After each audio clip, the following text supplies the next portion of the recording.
And they're brought together in a unified and wholesome and wonderful and beautiful way.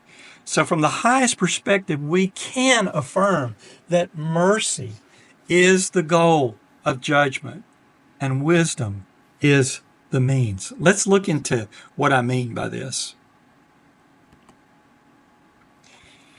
Quoting those two passages from Romans 11, the Scripture teaches us here right at the very end of Paul, the summation of Paul's great argument. And I don't think it's coincidental that we find these verses at the very conclusion of Paul's great theological argument.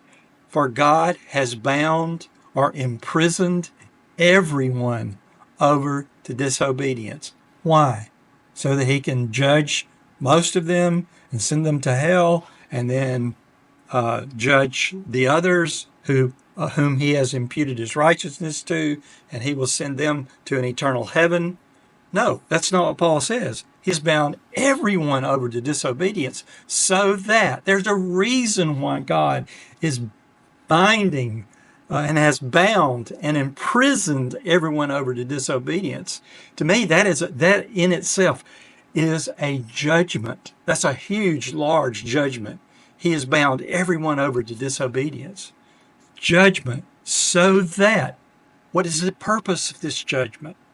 What is the purpose of this binding and concluding that everyone is living a life of disobedience? So that he may have mercy on them all.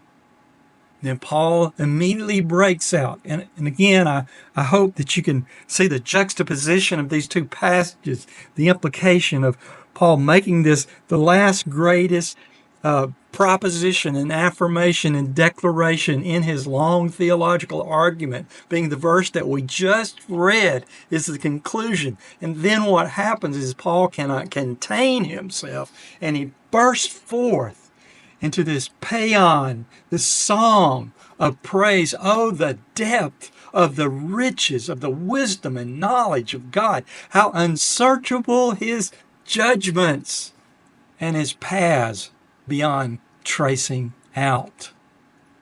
So while we may not understand the details, God's goal in judgment is clearly stated: mercy on all.